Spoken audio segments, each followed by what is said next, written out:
Hello, and welcome again to LANG3 News. We're your anchors, Arden, Floom, and Elizabeth Sandoval. Today we will be discussing two very prominent topics in today's society, the issues of immigration and minimum wage.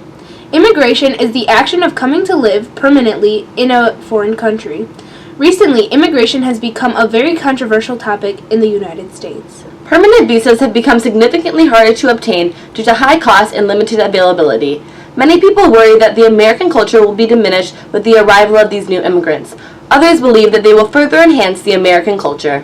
America has experienced an increase in the number of people immigrating into the country in the past few years. Between 2012 and 2013, immigration increased by 523,000 people, or 1.3%. While this may not seem like a large number, the staggering number of immigrants coming into the United States each year is causing a great deal of debate between both citizens and politicians. We conducted an interview with Lucio Sandoval, an immigrant who has experienced the evolving immigration system in the United States since 1983. So, what year did you first enter the country? I entered the country in 1982. My first job was a laborer in a factory and a restaurant job. And how old were you when you first came? When I first came to the States, I was 18 years old. What would you say is the greatest challenge that you faced when you came to the United States? The challenge for me was pretty much the language and also a different culture. I had to face the world by myself. I mean, most of the people, they got somebody who can support them, like friends or families, relatives. And in my case, I was by myself. I gotta go, knocking the door, stopping places, like looking for a job, and with my broken English, there's a lot of times there was no bread on the table, because I had to pay rent and bills and support my family over in Mexico. How were you able to receive citizenship? In 1987, thanks to Ronald Reagan, he promoted the amnesty for immigrants. And how that's in 1987, that's how I get my residence. And then a couple of years later, in 1986, I became a USA citizen. Do you feel like it's harder or easier for immigrants to enter the country now? Right now, it's harder. And I remember when I first crossed the border, I paid $250 to cross the border, and I was thinking the minimum wage was like $3.25 an hour. So with 2 weeks of working, I was able to pay my, cross me the border.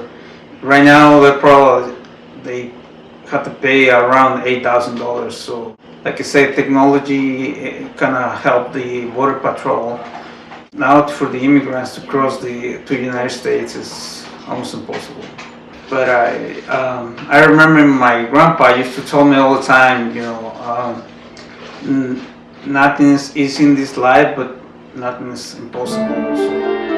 According to the U.S. Census Bureau's 2013 American Community Survey, about 990,550 people immigrated to the United States in the previous year. The census also estimated that there is a total of about 11.3 million illegal immigrants living in the United States. The topic of immigration has become very controversial, especially in American politics. In the presidential campaigns running for the 2016 election, candidates who continue to take the anti-immigrant stance are projecting increasing numbers at the polls. The fact is, since then, many killings, murders, crime, drugs pouring across the border, our money going out and the drugs coming in. And I said, we need to build a wall. And it has to be built quickly. And I don't mind having a big, beautiful door in that wall so that people can come into this country legally. But we need, Jeb, to build a wall. We need to keep illegals out. Border Patrol, I was at the border last week. Border Patrol people that I deal with, that I talk to, they say this is what's happening because our leaders are stupid, our politicians are stupid, and the Mexican government is much smarter, much sharper, much more cunning, and they send the bad ones over because they don't want to pay for them, they don't want to take care of them. Why should they when the stupid leaders of the United States will do it for them? And that's what's happening, whether you like it or not. We interviewed a master's college professor who is currently residing in the United States to get some insight about the struggles of living in the United States as an immigrant. One of the main reasons why I migrated to was because my father didn't want me to go to school. I mean, I tried to get a visa and it didn't work. So at one point I just walked across the border. I did not realize like how illegal or how awkward, how difficult that would, that actually became a nightmare after. But I had uncles that lived by the border and they just told me to walk. And they told me to say hi and I said hi and that was it. I knew I was doing something wrong, but I was 15. I didn't realize that even now I'm still paying for it. Which is kind of ironic. It's been 25 years, but yeah, that's how difficult it is. I went to school and even like right when you get to school, you're a label. I mean, you have a social security number. You're almost like an object that you're singled out. And I did not know what that was like. I mean, I think I was an individual. I was a human being. I had a name and a last name when you name it. But here, I had a number. So I felt that I was almost like in prison because now there's this number, right? And I was like, well, I don't have one, or mine has to be made up. So that was already kind of weird. And then your ID has to match that number, and that was awkward. And you name it. So I went through high school, but I was pretty devoted. I was pretty disciplined. So I got like so many certificates, like award of excellence in this, award of this and that, and you name it. And in every field, like perfect attendance, like a really high GPA. So when I started applying for colleges, I could tell that it was gonna be an issue that I couldn't really continue. And I had a lot of students that were really, really good in school. They were brilliant people, but I could tell the system was against us. I could tell the system was like, look, if you're an immigrant, you cannot go to college. I got a full ride scholarship to NYU, which is like an amazing school, and I couldn't claim it. So it was renewable too. So pretty much they gave me $80,000, but they said, just kidding, because you're an immigrant. And so I didn't give up. I just used my persistence to continue and to try an alternative. So I applied to a technical institute, which was the complete opposite of what I wanted. And I was working 2 jobs and going to school to pay for it. When, like, a few weeks later, I could have done nothing because they would have covered my tuition and room and board and books and you name it. But I was like, well, if that's the cost, that's the penalty that I have to pay, I'll pay for it. But then even though I had not asked for a grant, they gave it to me because of my grades. And so they called me and then they said, oh my God, you received this grant, congratulations, but there's a discrepancy, your social security is not matching, and so we have to investigate you, blah, blah. And so I just told them, look, I just applied for a legal process. I have a brother that already like started a process for me, and my mom too, and they were like, we don't care, you need to leave the school. You have till the so I was actually being punished for being the number 1 student in the school, and I got kicked out. So I was like really devastated. I remember that I locked myself in a room. It's really hard. So I went to California Polytechnic University for a year, and then after that year, a law, the 187 kicked in, and then we all got raised. Like our tuition was, we basically got kicked out, but they didn't tell us that. They just said your tuition is gonna be multiplied times 5. Whatever you pay, if you're a foreigner, you're gonna pay. So, I mean, it was like a way. I know people that like suicide, people that are like that went into like really, really harsh depression. So once again, I had to start again from scratch, aiming for like the best schools. Then I had to go to like a community college. I went to Harper, and Harper was a really good school. It was really inexpensive. I mean, it was a joke for me to pay like, I don't recall, but I think I paid like $1,000 a semester. I was like, okay, done. And I went there. I was part of the honors program, and so I did all my honor, like all the general ed. And then I moved to UIC. I studied industrial design, and once I was like close to being done, I had already taken so many electives in graphic design, so I decided to double major. And I also knew that it was going to be really hard for me to work, so I figured, well, why not like study as long as I can, because then it's going to be it's going to be hard for me to work, so I might as well just use my time to study and like get a double major. So I did that, and when I finished, I knew I was really determined, and I knew that I wanted to move to Italy. So I did, because I knew that even though I had 2 degrees, even though I had like a perfect record as a civilian, I still didn't have the right to work. Not all immigrants have the opportunity to obtain a professional job. According to the United States Department of Economic and Social Affairs, 37.7% of native-born workers are in a professional or management position, whereas only 29.8% of foreign-born workers are in the same occupation. Only 8.1% of native-born workers are in a construction or maintenance job, whereas 12.9% of foreign-born workers are in the same occupation. This is LANG3 News, and we'll be right back. A regular citizen looking for employment.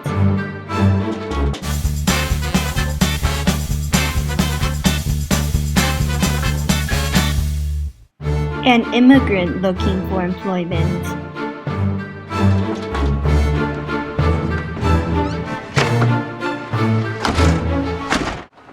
Are you having trouble getting a job? Have you recently immigrated to the United States? Do people still refuse to hire you even though you're qualified for the job? If so, I have the solution for you. Introducing the new Red Card. With the Red Card, immigrants will now have many new opportunities, including, but not limited to, getting a job, getting an education, getting financial aid. Must be related to a U.S. citizen or be highly successful in employment to be eligible for the Red Card.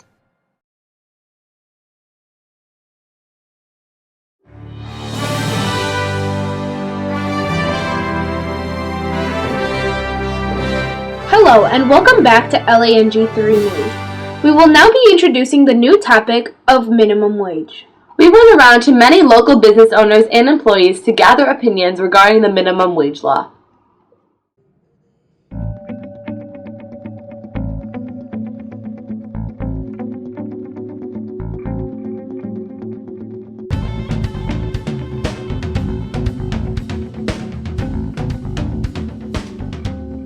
To visit local businesses of Rain Hills and their employees to see their thoughts on minimum wage. What are your opinions on raising minimum wage? I would say that it's a good idea to raise minimum wage. It's really hard to live on that paycheck. My opinion is minimum wage should go more higher. Yo creo que está muy bajo el sueldo mínimo, debería de estar más arriba para que la economía suba más. I think after all those tax deduction, it should be at least $10. Minimum wage, I think, needs to be increased. The cost of living keeps increasing, and minimum wage hasn't gone up very much. I mean, for me as a student, it's enough for me to be able to go out and have spending money. But I think for an adult working minimum wage, it's definitely not enough to pay rent or support kids or anything. Do you think there are any benefits to keeping minimum wage where it is? The only thing that would benefit from minimum wage not going up is the actual companies that are paying the minimum wage, but I don't think it would positively affect any of the employees who stay at the current rate. No, not at all.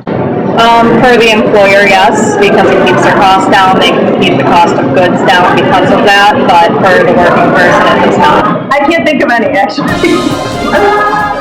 The national minimum wage in the United States is currently $7.25. Different states are able to decide whether or not to raise their minimum wage, and many are choosing to do so. The majority of people who work for minimum wage agree that it is not enough for them to live comfortably. Those that need to support families are often unable to provide them with necessities without taking up multiple jobs or working for unreasonable hours. Many companies are hesitant to raise the minimum wage because they believe it would result in higher costs and lower profits for their corporations.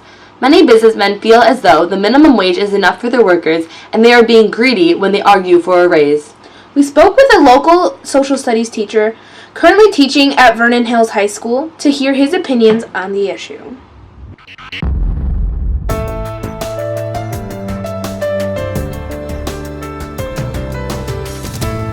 Thank you. We are currently at Vernon Hills High School about to head in to interview Mr. Clifford, a teacher that is well informed on the policies of minimum wage.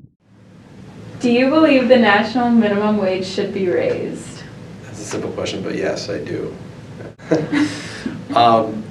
The significant problem with the minimum wage as it sits right now, the federal minimum wage, some states and then some municipalities have raised it over the federal minimum wage. So how our system works is that's the bare minimum that any state or municipality can put for minimum wage. Right now, the minimum wage, there's overwhelming evidence that it doesn't effectively give people enough to meet their basic needs. So in economists in the past, going even all the way back to the 19th century, have argued this concept of a natural wage, like the bare minimum that a worker should be paid should be enough to sustain themselves, food, shelter, that sort of thing. The minimum wage as it currently sits right now does not meet that standard. The cost of living has far outpaced raises to the minimum wage.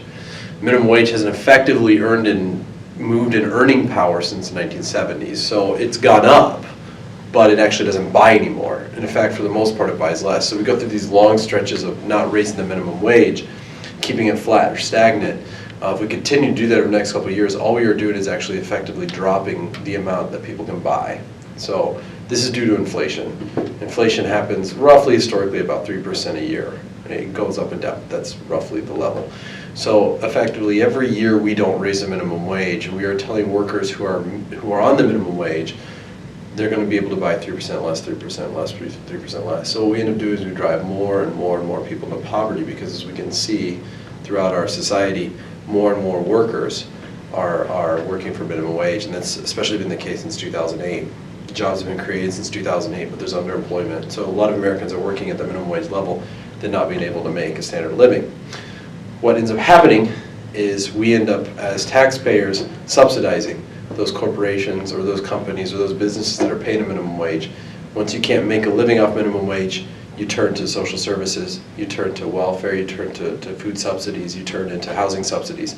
Those are all paid for the taxpayers. So effectively what we end up doing is we end up subsidizing the payrolls for companies, and then they profit off the taxpayers subsidizing those. I think we need to go back to the concept of a natural wage, and we need to look at what it costs to live in our society, what it costs to house yourself and your family, because in most places around the country, an individual can't support themselves on minimum wage, let alone support a family.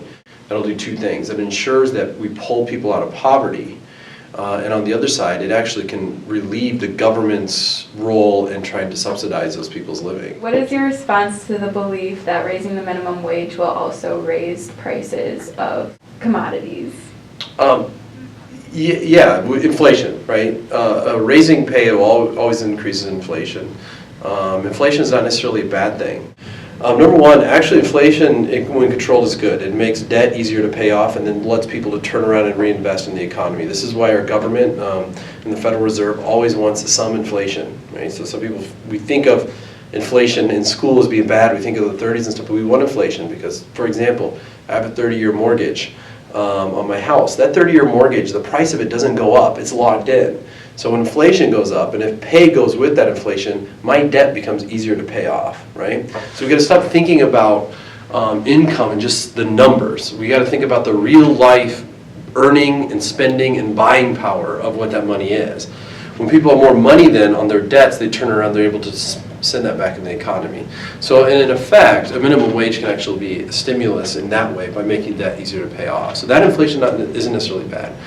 The other argument that should be made about the raising of the minimum wage is that, in fact, it doesn't necessarily mean that all prices go up on all things. So I'll give you a classic example. People get upset and they say, you don't want to raise the minimum wage of people, workers at McDonald's, right? Because should a McDonald's worker make more than you? That's one of the arguments. Well, what ends up happening is that creates competition. McDonald's workers make $15 an hour. I make $15 an hour doing a higher skilled labor job. I go to my boss and say, pay me more, or I'm going to work at McDonald's. So it's one of those issues that a rising tide raises all ships.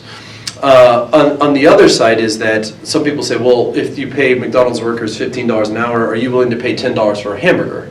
The simple answer to the question is, no, I'm not. So what happens is McDonald's is faced with a choice, raise $10 to hamburgers to try to make up for the lost profits of pay, but the odds are is most people won't go in. There's a simple supply and demand. So McDonald's is faced with the choice. Continue selling hamburgers at the current price where people are coming in, or go out of business. So what they end up doing is they take a hit and they're already exuberant profits. That brings me into my last point with addressing this. One of the things that drives capitalism in a market-based economy is the fact that you have consumers that are able to spend money. When larger and larger amounts of people make lower and lower wages, that they can't make their basic needs, they stop buying other things. Does that make sense? So that ends up slowing the economy. So wealth inequality is actually a threat to capitalism. A lot of people say it's the product of capitalism, we should be proud of it, but to an extent, it drives innovation, but it gets too far, it's actually a threat, because once consumers don't have money in their pockets, they're not going and buying things. Bill Gates is only buying so many bottles of shampoo, right? He's only got one head of hair to wash, but lots of other people spending lots of money will stimulate the economy. So by increasing the minimum wage, you're not necessarily increasing inflation on a lot of products, but the other thing you're going to be doing is you're going to be, in a way, effectively creating a stimulus for the economy. You're going to be putting more money in the hands of consumers who will probably spend that will outpace inflation. So they'll get that money directly, and they'll spend it faster than prices will react. Does that make sense? So by doing that, what ends up happening is corporations can end up recouping a lot of that money and making that profit. In the end, you could end up driving profits up. Seems strange, but we have examples of this. So if profits get driven up higher, then a lot of these businesses lose the reason to drive prices. So prices may not outpace the increase of minimum wage. So I'll give you an example. Seattle raised their minimum wage to over $10 an hour. And everyone was saying, oh, it's going to destroy their economy, it's going to destroy their economy. So their minimum wage is pushing that $15 an hour mark that we hear people talking about. And in fact, in reaction, their economy has grown and increased and become more profitable. And the economists that study that support that idea of the raising the minimum wage point to the fact that consumers are the people that drive the economy, right? We talk a lot in our society about job creators, and people say, well, it's the businessmen that create jobs. Well, businesses only exist when there's demand. So if there's no demand, there's no job. So in effect, people that argue for raising the minimum wage are saying, well, when you want your population's pay to keep up, because the consumers are the job creators. The people that go and buy things are the job creators. When they have extra money in their pocket, they have extra spending, their basic necessities are taken care of, housing, food. Now they get extra money to go continue to drive the economy by spending on those goods. They don't do that. And you're not selling camcorders or Chromebooks. So with that argument, do you think there are any bad effects to raising the minimum wage? I would say right now, I don't think I think the fears of a raising minimum wage and effects on the economy, in my opinion, are a bit overblown, only because our minimum wage has fallen so far behind the cost of living. Who do you think is most affected by the minimum wage law? A growing portion of the population. A lot of people argue this idea that the minimum wage was somehow designed for teenagers, but in reality, many adults and many people that have families are trying to survive off the minimum wage. So the majority. Thank you, Mr. Clifford. This is LENG3 News, and we'll be right back after this commercial break. My children are always hungry. I'm working 3 jobs and I can only get 2 hours of sleep each night. I can't afford rent. Sound familiar? Workers these days are so greedy, they're always complaining that we underpay them. Lucky for you, we have the new Desire pacifier. It's perfect for companies that make their workers work for long hours and low wages. Try it out! My children only eat 1 meal a day, But after I used the Desire pacifier, I realized that one is better than none. I still can't afford rent, but thanks to the Desire pacifier, I realized I don't need a home.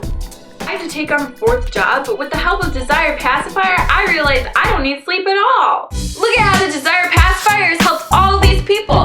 If you call right now, we'll throw in another one for the low price of $7.25. Call 1-800-DESIRE to get yours today. Here at LANG3 News. Signing off, we're your anchors, Elizabeth Sandoval and Arden Floom.